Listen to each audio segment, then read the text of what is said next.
All right, it's finally Luke's chapter, so that means we get to look at his profile. Oh my god. Oh boy. It's awesome already. Lucille Mitchell Wright.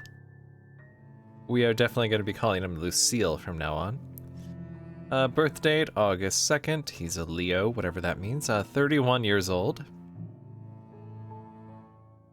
Height, 5'8".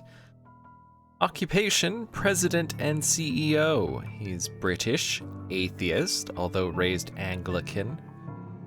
Education, high school dropout, privately tutored. Still drop out. He likes bread pudding, dogs, wine and absinthe, piano playing, daffodils, money, women in power. That's why he's willing to cheat on his wife, huh? What?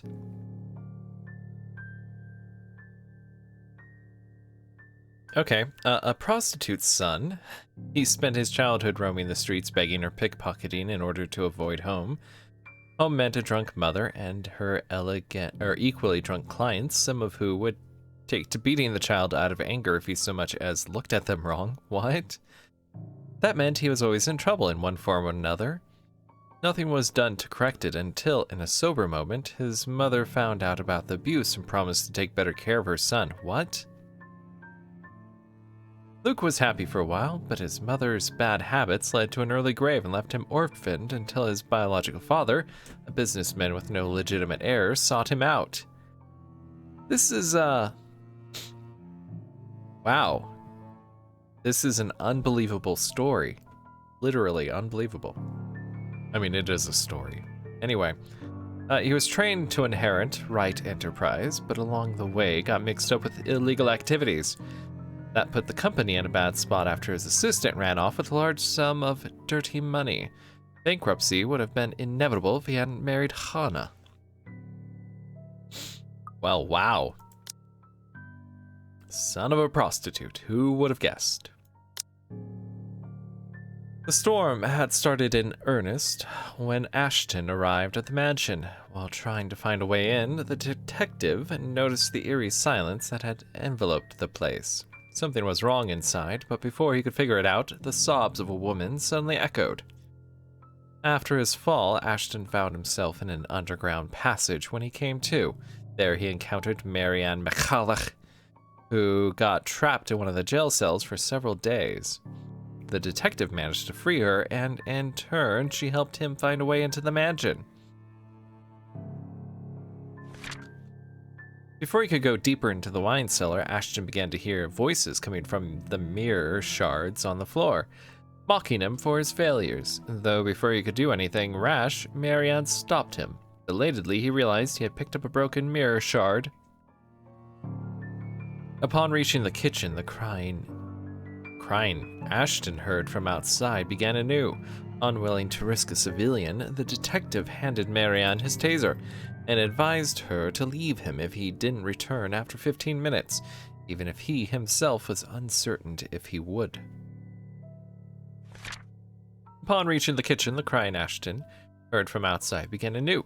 On alert, he continued deeper into the mansion, even if he was uncertain if he would get out of the place alive. It's the same as the last entry.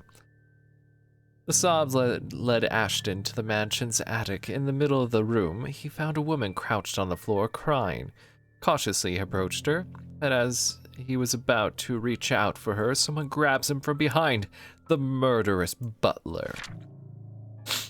Ashton attempted to fight back, but his attacker quickly disarmed him, looping a towel around his neck and strangling him. But just when he was about to lose consciousness, a familiar voice rings in the room, and having recovered, Ashton quickly urged Isabella to move, knowing it wasn't safe to stay idle. Although they did spend several minutes having a moment where he confessed his love to her, and she was like, "No, I can't do this right now." Very sensible of her. Without warning, however, Isabella slapped him, furious at him for keeping people in the dark. She reminded him of what was important, and with it came a realization about himself. Understanding how much she also meant to him, Ashton took both her hands in his and apologized, and in a rare moment of honesty, confessed how he truly felt for her. However, although thankful, Isabella was unable to return his feelings and turned him down. Together, Ashton and Isabella carefully made their way downstairs. However, instead of a hallway, the kitchen greeted them instead. Before they could understand what was happening, it slammed shut behind them and the whole mansion had started to shift. After a long, desperate run in search of a way out, the house calmed down for some reason. An exit was finally in sight. Waiting on the other side, however, was Luke with a gun. In spite of the danger Luke Wright posed at the moment, Ashton lowered his gun and assumed an imploring tone towards the man he hated. Amidst the tense air, a voice suddenly echoed in the foyer. There, at the top of the grand staircase, I almost said stand grand case, stood Hannah Wright with the ghost around her neck. And here we are. Oh, gods. Here we are.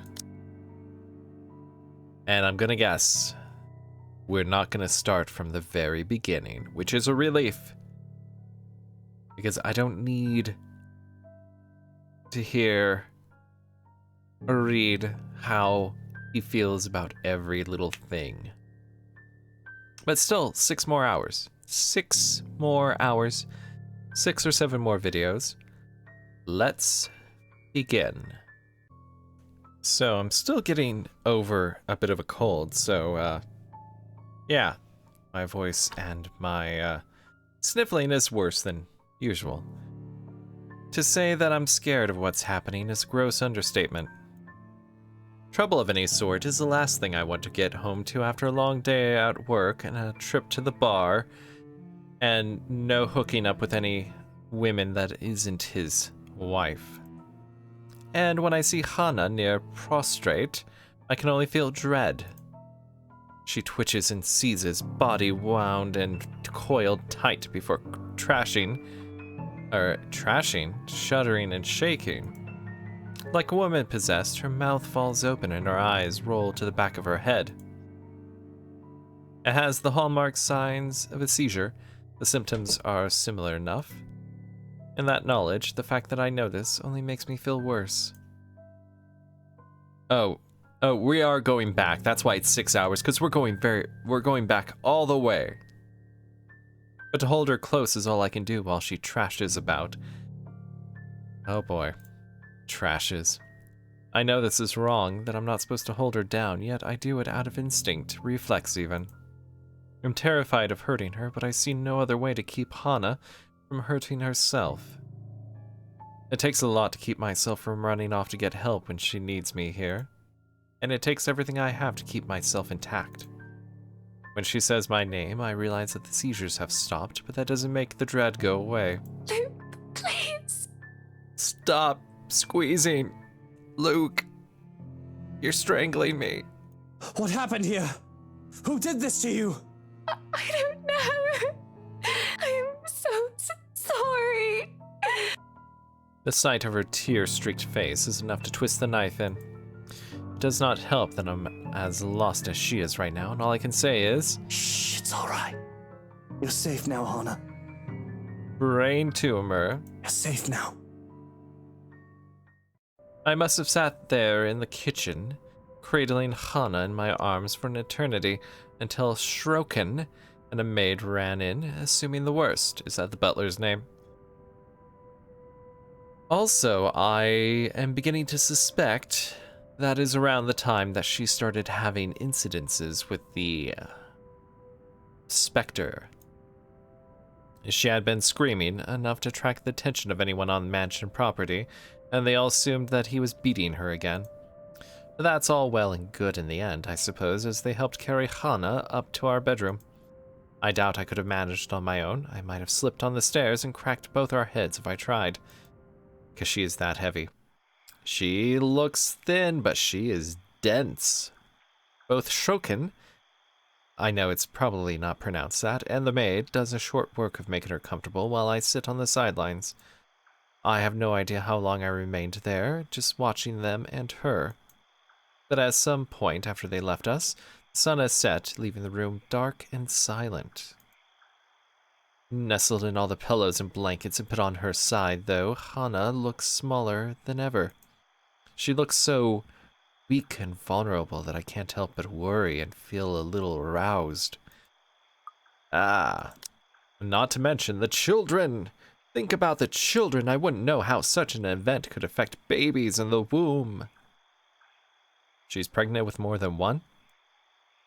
Now seems like a good time to get drunk as any. Yes, when you're needed the most, get drunk. But I just can't. I can't bring myself to leave her side just to intoxicate myself. Not with what just happened. I might just drink myself to death if I so much as tried. Please, stay with me, darling. There you go. She needs you. Of course. Anything for you, sunshine. Oh, you're not going to call her Daffodil, your favorite flower. There's no way I can leave her oh gods. Daffodil was his mother's prostitute name. There's no way I can leave her side without feeling guilty. Besides, what sort of husband and father would I be if I don't take care of her when she's sick? You're not a father yet. Not until the spawn drops out of the womb. Not that I'm too confident about what I can do on my own. I'm not trained for this sort of thing. I'm surprised they don't have a doctor on staff.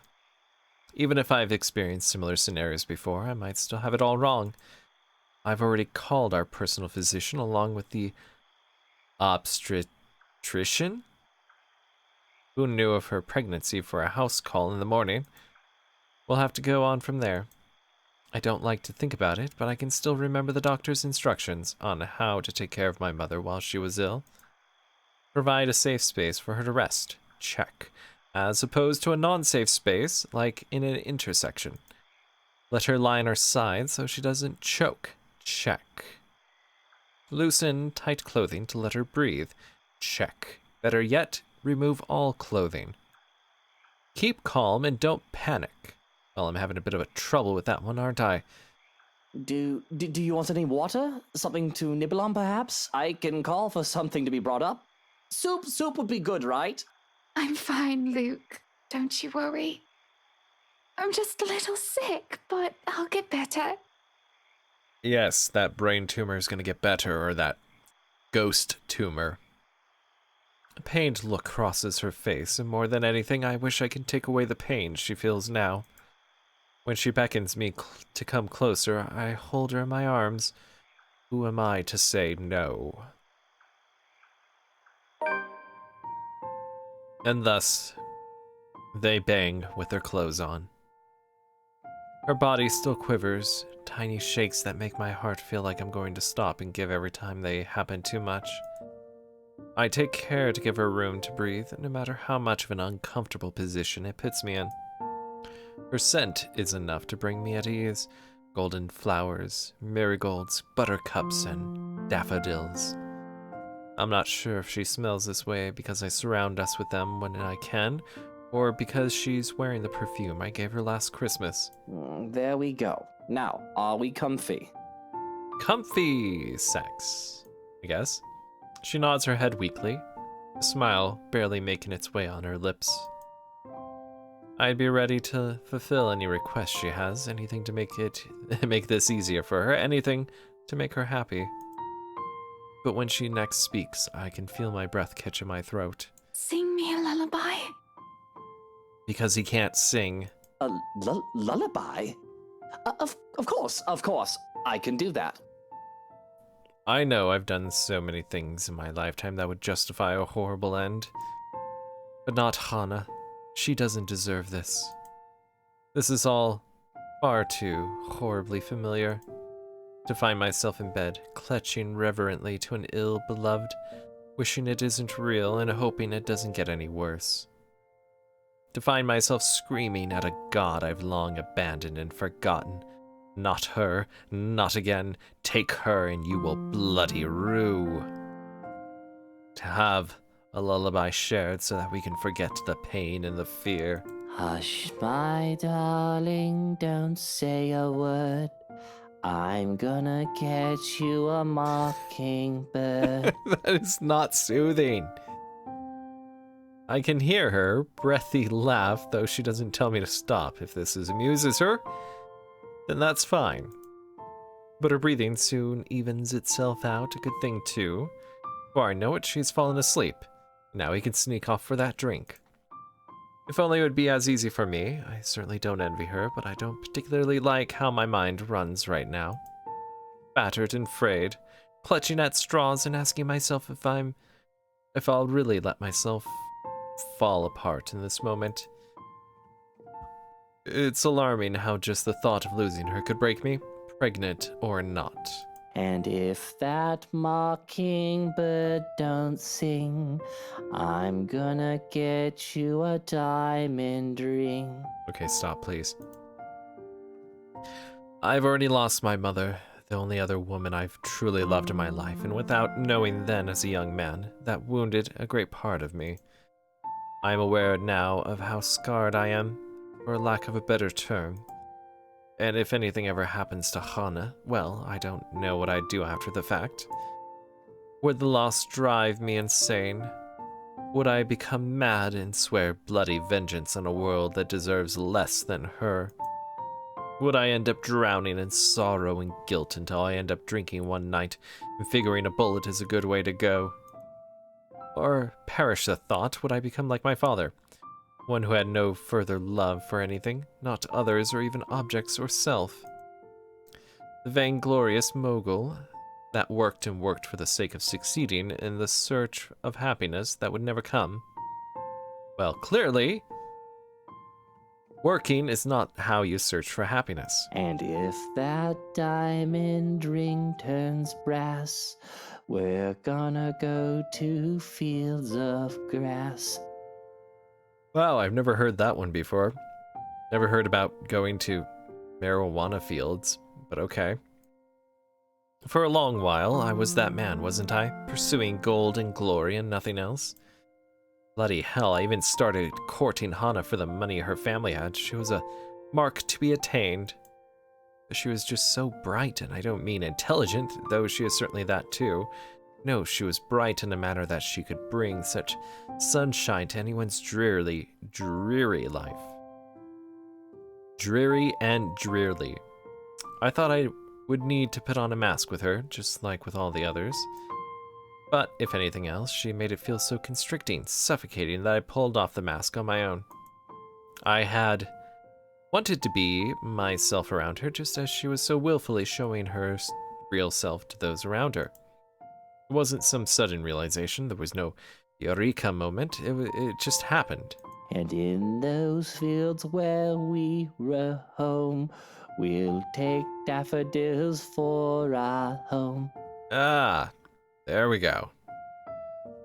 We would meet up and talk about business, but then those could only last for so long after a few dozen dates. We ended up talking about other things, little things that didn't seem to matter so much. Inconsequential things that one would end up forgetting in the grand scheme of things. Good food, good music, dogs, good dogs, the film we just saw, books we've read while we were apart, and places we want to go to. Things that weren't important suddenly are. It confused me so much, but I was happy. And at some point I told myself that this was the woman I wanted to spend my life with. In addition to a bunch of others, then I would forget that a lot. It was out of some misguided need to be my own person, to not be defined by anyone else. I refused to put her on a pedestal or to make her the center of my universe. Married or not, we were our own person at the end of the day. But I would forget to, at the very least, remember that she was there with me. And if those daffodils die and wilt, we'll still have the home that we built. I thought it was going to be something about burning down the house of the people whose daffodils they took. Because they were crappy daffodils. Or burning down their bakery. She made me better, but am still me to an extent. Still the son of a bitch that has something to prove. I forgot it again and again, no matter how hard I try. I'll spend extra hours at the office for something or another, to have favorable stocks, to take care of a debt, something. Sometimes I'll even bring work home if I haven't gone to drink and destroy my liver. I'll flaunt the riches, some of which aren't even rightfully mine in the first place, and lord myself over everyone else because I effing deserve it. Because that is how I prove myself. When I don't even have to prove myself to Hana. Sometimes I wonder, had we met under different circumstances, had I grown up a different way, would all of this be any better? Would we be any happier? Good night, my sunshine. Now, there's a thought. Dot dot dot. Dot dot dot. Mommy, what happened?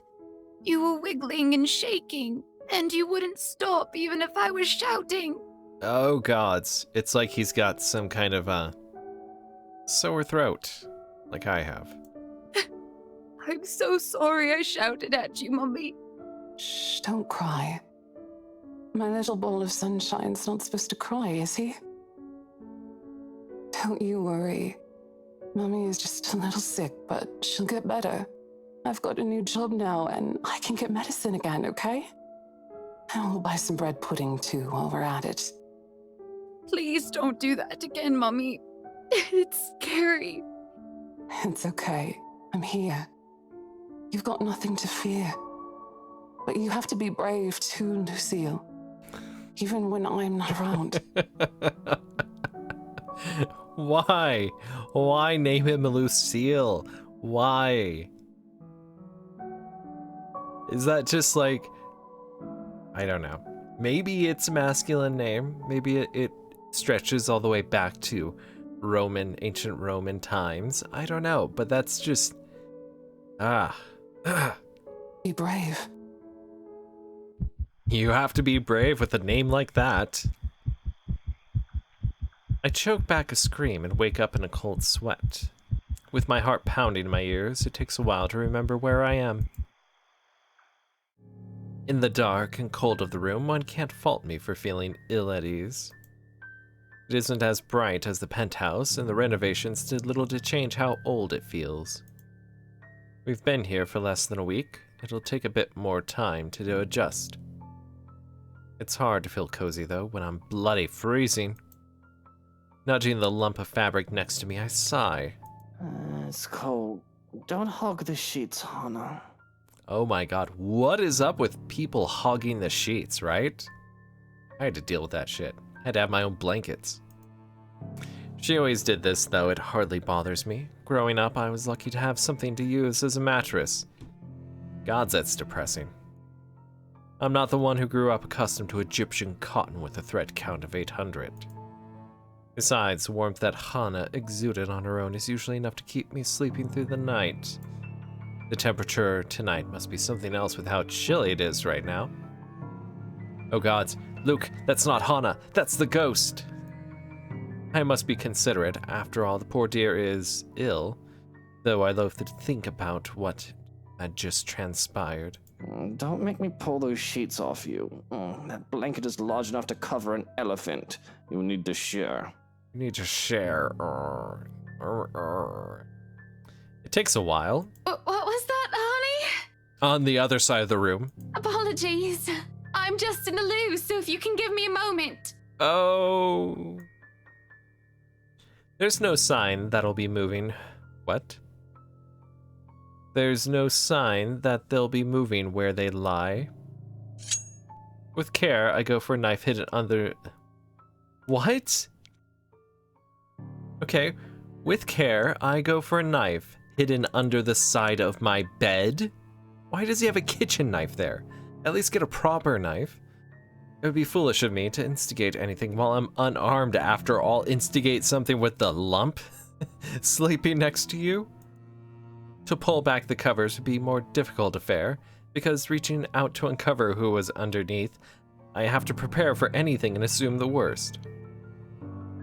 If I so much as see the nozzle of a gun, there's going to be a murder tonight. Okay, Hang on. Why? Why? Okay, if someone's gonna murder him, why would they be lying next to him, hiding underneath the covers? That makes no sense. That makes no sense, but it's hilarious. I love it. It's hilarious. I know they say not to bring a knife to a gunfight, but I think I can sink a blade in his liver faster than he can point and aim. If you do bring a knife to a gunfight, you're gonna look crazy and they're gonna be wary of you. Repeatedly, I've heard from people, I'd rather be shot than stabbed. I don't know if those people have ever been shot or stabbed, but that seems to be a popular saying in certain circles. I see the rise and fall of the sheets, though it could easily be mistaken as the fall to the breeze. You know, shot, the bullet kind of just rips through the body, whereas stabbed, it might be a clean cut, much easier to deal with. If I remember right, I've read that knife wounds are much easier to deal with than bullet wounds. So that's something to consider. I hear their breathing. A great sense of foreboding comes over me, making me hesitate with my plan. I should just get Hana and myself out of here and not look back and let security handle it. That's what they're there for. Or maybe I should just man up. There's no way I'm risking the chance that inaction will put Hana in danger. But what's the worst that could happen, right? I've no reason to be afraid. There's no boogeyman under the bed, no monster in my closet. If anything, these things should be afraid of me. But apparently there might be a gun hiding underneath the covers. Right? I grab a fistful of sheets and throw them aside. Yes. Do it. Nothing. Nothing but a bunch of pillows stare back at me. Must be my imagination. I'd rather not think I'm going mad. Could very well be the stress getting to me, all this drama with Hana. I've been doing well all these years, all things considered. I guess I do have a breaking point. Still, the world goes on even if I cannot. Even if one cannot, and I must go along with it. I suppose a day off or two tomorrow wouldn't hurt. Rest, aside from a few hours of sleep, will be welcome. More than. But I can't shake off the unease. I dare say that I feel afraid, irrationally so, that something will come creeping and crawling from underneath the bed, even as I lie back down and close my eyes. October 30th, Sunday. Look at us, just going through those days. I do believe November 1st is when shit hits the fan. And here we are, 2 days away. It's gonna be 6 hours of this. 5.5 hours. The odd dreams don't linger, thankfully. But with the morning comes another disturbance. Both too loud and too sharp for my tastes. And I have very fine tastes as a former son of a prostitute. When the piercing rings of a doorbell reaches even the bedroom, I'm very much inclined to think the person who built this place lacks any sense, or the person who installed the doorbell. Perhaps the only thing good in this is that the ruckus has chased away the needling guilt from last night's commotion, if only temporary. Still, it's a bloody annoying distraction. I can tell already that it's going to be a long day. It hasn't even started yet, and it's already it's noon. Before the racket even lasts another minute, I'm peeling myself off the bed and heading straight for the main door. There will be murder today if this doesn't let up. That's how I feel when people ring my doorbell. No one I know actually rings the doorbell. Ergo, whoever rings the doorbell is in trouble. How quaint. It seems everything in this blasted universe is intent on getting on my nerves, as of late. God and Bennett! Only a Nancy would knock at such an ungodly hour! In the first place, I shouldn't be the one doing this. This is why I hired a valet, for F's sake. Where's that damn butler when I need him? Murdering people, that's what he's doing. He's murdering people. Banging his husband. As one should. I'll be honest, if only for today. With the mansion this quiet at this hour of the morning, it's easy to believe those little ghost stories might be real. But the only horror here is the news Hana has brought forth yesterday, and the very idea of being a father. Neither the deafening silence nor the biting chill spreading across every room in the place, as the specter, the ghost, the poltergeist, the wraith spreads itself around like butter. My wife is pregnant. Bloody bollocks. There's no place for fear when another set of problems already burns that fuel. So I wait for another second. When no butler still answers my call, I simply yank the doors open myself, perhaps with more force than needed. And maybe it should be appropriately there, considering the person on the other side and the hour he dared appear on my doorstep. Even someone with half a brain knows not to disturb anyone this early. Brief confusion quickly gives way to anger, and before the bloody photographer can even get a word in, I'm hurling venom at him. Literally, he just keeps some snake venom by the door just in case. It's less than he deserves, really. It was only half a vial. Hana will disapprove, scold me for treating the photographer, I can talk, with such disrespect if she hears me right now. She seems fond of him after all, despite meeting him only once or twice. He's merely doing his job, she'll say. And perhaps they'll have something on the side. I mean, Luke is getting stuff on the side, why can't she? But she's not here, is she? What she doesn't know. You? How the hell did you get in here? He's outside. You opened the door, Luke. Are you okay? What in 7 hells do you want? 9 hells, dude. Get it right. Read. What is that book? Dante's Inferno. I think there's 9 hells in Dante's Inferno. It's bloody 6 in the morning! Listen, sir, I know this is not a good time. For a hookup? Oh, it's not a good time! Did you even check the clock before coming here? I bet you didn't! Okay, who rolls out of bed wearing a suit? Apparently Lucille Wright. This is still my home. My rules also apply to this place as much as Hana's do. As simple as that. Unlike you, the ones living in this house need to sleep. It just so happens it's also a person I will never take a liking to. No need for remorse.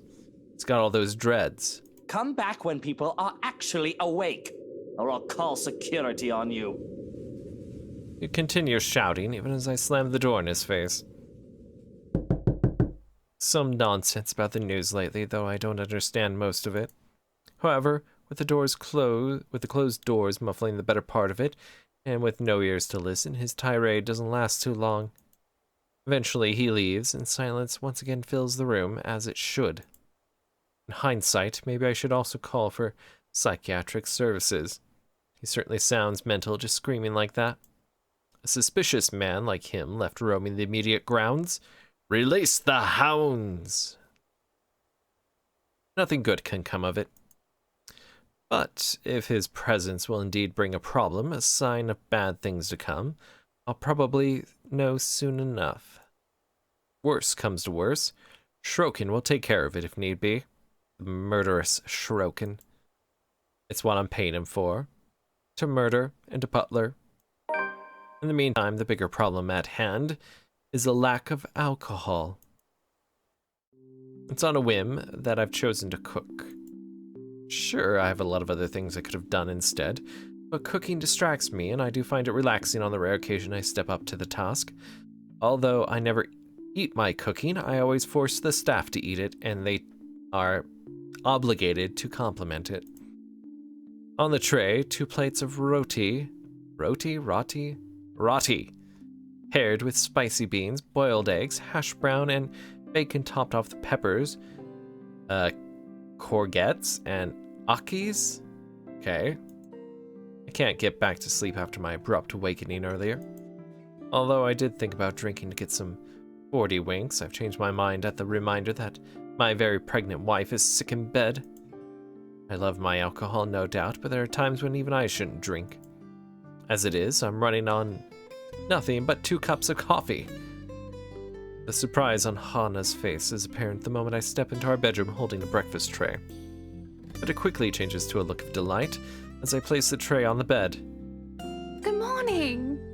What's all this then? Oh, hello, Oh, Cora. that does smell good. Cora, you're in the way. Cora. I made breakfast. In hindsight, I probably should have prepared something a lot healthier for you. Oh, breakfast ought to be the unhealthiest meal of the day as long as it's not sugar.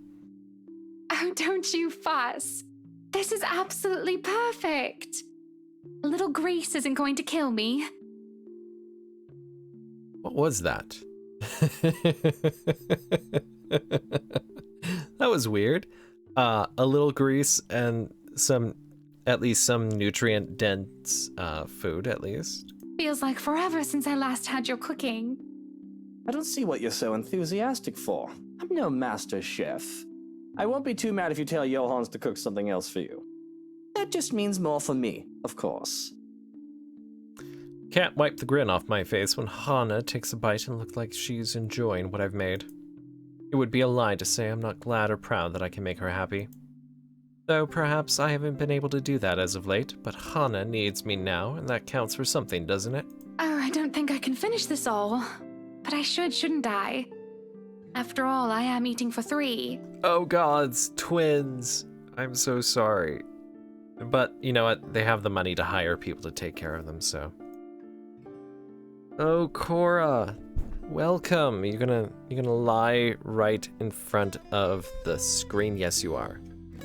This is gonna be a thing, isn't it, Cora? Oh, this is gonna be a thing, you big cat. I feel a terrible pit in my stomach at the reminder. I tried to fill said pit with food anyway. But bloody hell, I don't think I'm ready to raise a child, let alone 2 of them. There's nothing else that can be done other than to steel myself for fatherhood. Luke, gird your loins for fatherhood, for the battle of not getting enough sleep for the first year. Speaking of you 3, what did Dr. Hobbs say?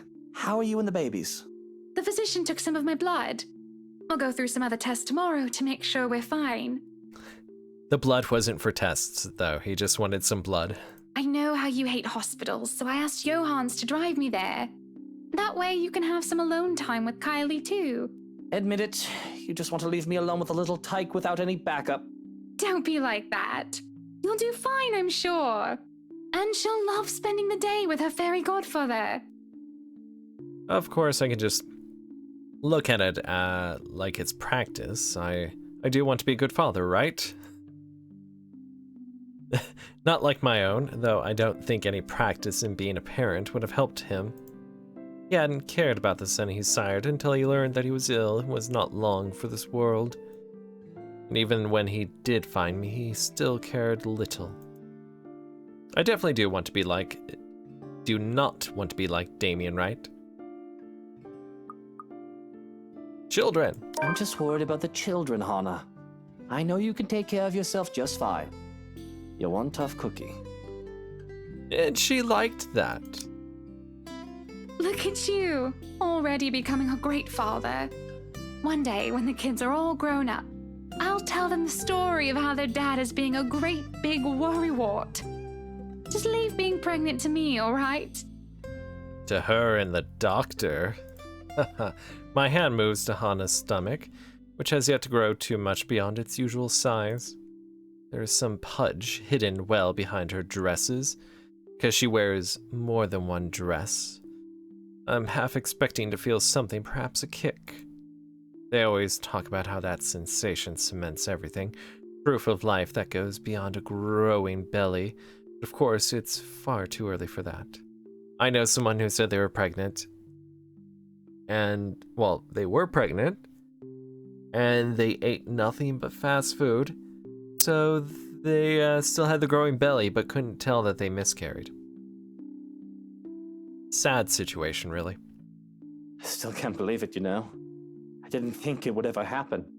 We're going to have kids. Shame. I certainly need grounding. It would help me get my head around what's going on. How are you feeling about all of this? Terrified. I don't know how I feel, actually. Worry is the first thing to come to my mind, and I don't think I'll ever stop feeling that. That's what brought this on, isn't it? And it would be awful of me to say that I'm not happy at the news, excited even. But that all did not stop me from feeling the same fear I had when Hana first told me of this. I was so afraid, and I still am. I never gave thought into being a father until now. But I'm already afraid for them, their safety in the world they would find themselves born into, the world of wealth. The world where, they don't have to worry about anything unless their father, burns down the company. I'm afraid for them because of me, the bastard who will be their father. The only consolation that comes to mind is the fact that they'll have someone like Hana as their mother, and the butler as their butler. Like I told Miss Pink, I never wanted to spawn anything. Though I truly did not mean to call a child, even an unborn one, an abomination. I mean, it's okay. Of all the people in this room, I'm the one closest to being a monster after all. I'm all right. You're good, so I don't see why I shouldn't be. I'm not the one carrying a pair of brats around in my belly, am I? Just think about it. 2 tiny humans are inside of you, and you're going to swell up like a watermelon. Okay, if she's upset with that, there's something wrong with her. If you can get through this, so can I. I'm afraid. But the smile that Hana gives me is enough for me to believe that everything will be fine. We eat the rest of our meal in companionable silence, and if I have to shovel some of my food off my plate onto Hana, she makes no comment on it. Come on then, sunshine. Eat up. Can't have any of you starving on my watch now, can I? I say it in a joking manner, but I am entirely serious about making sure they don't starve in every sense of the word. I know it is an impossibility to be lacking when it comes to food with how well off we are. But there are other things a person can be starved of, like sex, affection, attention. I could probably think about a third word that starts with the letter A, but I digress. Like what? Alcohol? Soon enough, our plates are clear and I put them away. There is no objection to it either, as a quiet yawn escapes her lips and her eyes start to droop. Indeed, the urge to sleep is high after having a full meal with an inviting bed with 800 count Egyptian cotton. But sleep isn't what I want or need right now. Alright, not the usual length of time, but given the state of things, we're gonna end right here. Next time, we shall hear about Luke's day and how he did stuff and yelled at people and planned crime and was all around bastard.